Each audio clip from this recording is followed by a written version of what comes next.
नमस्ते सबको। आज इस 2 दिन के सेमिनार में गौतम और उसकी टीम ने हमको बुलाया और बहुत अच्छा प्रोग्राम यहाँ किया। उसके लिए मैं उसको धन्यवाद देता हूँ। मंच पे उपस्थित श्रीमती सत्यबाला अग्रवाल मैडम, ओपी शर्मा जी, सुनील देवरा जी, राजस्थान के हमारे मित्र पराशर जी, अनुराग श्रीवास्तव जी और सब मंच पे उपस्थित महानुभाव।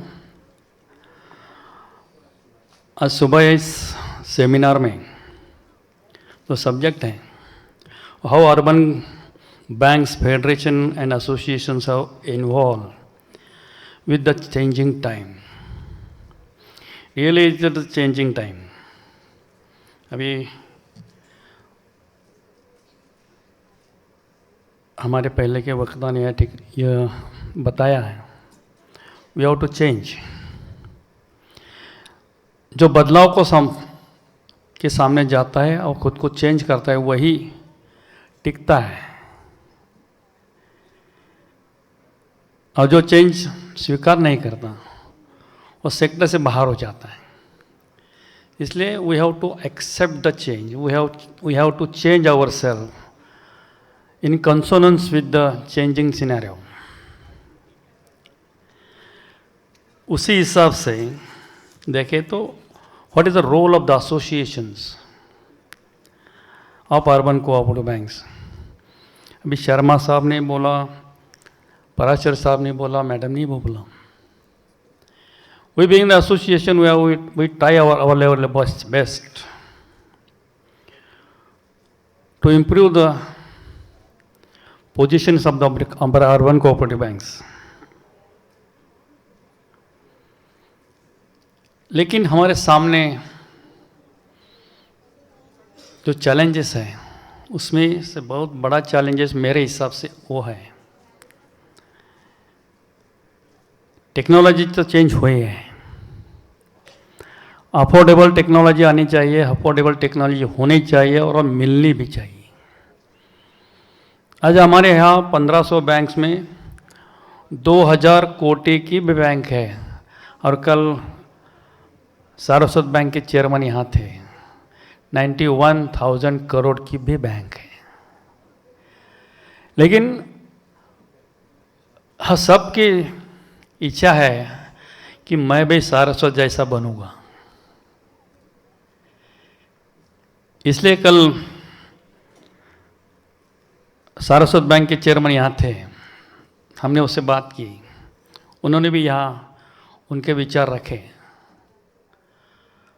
और उन्होंने बताया हाउ दे चेंज, उन्होंने कैसा बदलाव लाया, वो यहाँ तक कैसे पहुँचे, उनका जर्नी कैसा था। और उन्होंने ये बताया वी हैव जज आवर कैपेसिटी, मैंने खुद को जान लिया है और मुझे कहाँ जाने का है, मैं किस लिए बना हूँ, ये भी हमने सोचा है, इसका हमने अब स्टडी किया और उसके बाद we have make our policies, we have strictly follows our policies, that is why we are reached here. वो जो उन्होंने विचार रखा है वो बहुत मायने रखता है। आज हमारे हर बैंक में उनके एरिया के मायने रखते हुए हर एक अलग अलग सोच है। जो एरिया है वहाँ का कल्चर है, वहाँ का कस्टमर है, उसी हिसाब से उनका पॉलिसी चल रहा है। अभी आरबीआई का जिक्र यहाँ किया, आरबीआई ने हम सबको at par with commercial bank लाया है। 2020 में जब बैंकिंग रेगुलेशन एक्ट सब बैंकों को लागू कर दिया, तब आरबीआई बोली you are at par with the other commercial banks, you have to work as per the norms of the commercial bank. और हम सब ने उसी वक्त बोला हाउ इट इज़ पॉसिबल, हम छोटे छोटे हैं, कैसे कर सकते हैं। Being a association we have raised various question before the RBI authorities कि हमसे एक कुछ डिस्क्रिमिनेशन हुआ है। अरे छोटे छोटे बैंकिंग को लिए बहुत तक डिफ़िकल्टीज क्रिएट कर रहा है, तो इन बैंकों के लिए कुछ करना चाहिए। लेकिन कल जब सारस्वत बैंक के चेयरमैन ने यहाँ विचार रखे तो ये बोले हम क्यों आरबीआई को दोष दे रहे हैं। Why we are not thinking that what is the deficiencies in our bank? And I think that is the role of association. Association RBI से फाइट करती है, आपसे जो कुछ सुझाव आते हैं, अपेक्षा रहती है, उसके हिसाब से अभी नैपकप के तरफ से शर्मा जी बोले कि हम उधर आरबीआई को सब आपसे जो आएगा वो भेज देंगे, उसका रिजोल्यूशन देखेंगे। लेकिन फिर भी मेरा ये कहना है कि अपनी डिफ़िकल्टी जो है उसके लिए हम सबको आत्म परीक्षण करना चाहिए। और सबसे बड़ी डिफ़िकल्टी जो है, एक डिफ़िकल्टी हम हमेशा बोलते हैं कि वो मॉडर्न टेक्नोलॉजी है, टेक्निकल जो सपोर्ट चाहिए उसके लिए हमारी कैपेसिटी नहीं है, वो अफोर्डेबल चाहिए। लेकिन we have to accept it, we have to go through the technology. But another aspect is that whether we have a manpower to face the technology, whether our manpower is at par with the commercial banks or other private banks. That is the main difficulty before the urban cooperative banks. Therefore, my submission is before that कि we think first to improve our manpower, to try to skill our workers, to skill our employees. ये जब हम करेंगे तो ही हम इस competition में टिक पाएंगे। कोऑपरेटिव बैंक में क्या होता है, जहाँ जिस एरिया में हम काम करते हैं वही के बंदे बैंक में लेते हैं, वो किसका रिलेटिव रहता है, कुछ भी रहता है, and there is no any alternative for us. We cannot remove that person, जैसा है वैसा ही उसको संभालना पड़ता है, और यही बड़ी डिफिकल्टी हमारे पास है। हमारा जो एसोसिएशन है पुणे एसोसिएशन, इसमें हम बहुत 5-7 साल से डिस्कस कर रहे हैं और हमने तय किया है हम इस विषय में काम करेंगे। हमारे यहाँ हफ्ते में 2 बार ट्रेनिंग सेशन चलते हैं। उसमें जो ट्रेनिंग लोगों को चाहिए, जिस सब्जेक्ट का चाहिए, उसका एक्सपर्ट वहाँ आना मांगता है। जब तक ये ट्रेनिंग हम नहीं दे सकते हैं, बहुत बार एसोसिएशन और कई जगह ऐसा होता है, हम ट्रेनिंग लेते हैं, पूरा हॉल भर जाता है, एक आधा लेक्चरर आता है, वो कुछ बोलता है और निकल जाता है। ट्रेनिंग कैसा चाहिए, जो ट्रेनिंग लेने के लिए आया है उसको ट्रेन करने का है, ऐसा ट्रेनिंग देना चाहिए। और वो मॉडल हम पुणे में किया है और वो चल रहा है। दूसरा एक डिफिकल्टी है, कोऑपरेटिव बैंक में सक्षम लीडरशिप चाहिए।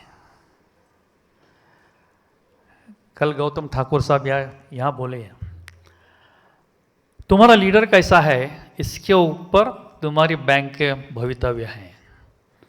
मेरे को कहाँ जाना है वो लीडर को मालूम चाहिए। एक लीडर होता है चेयरमैन और दूसरा लीडर होता है सीईओ, कि जो हर रोज काम करता है, उसको भी उसका एम मालूम होना चाहिए और उसके हिसाब से उन्हें चलना चाहिए। कोऑपरेटिव बैंक में क्या होता है, एक बंदा बैंक में आता है, क्लर्क करके ज्वाइंट होता है और धीरे धीरे वो सीईओ तक जाता है।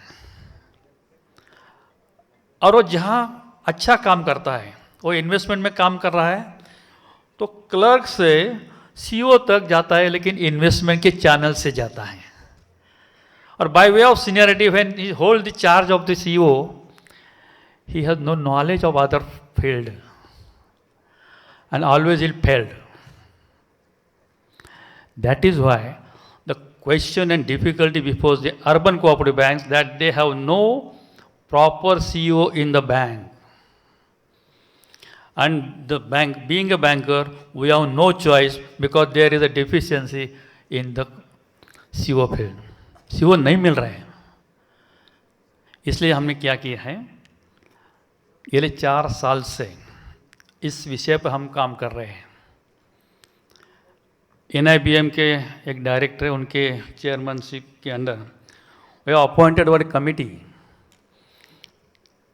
दे have discuss various issues, what is the qualities required for CEO.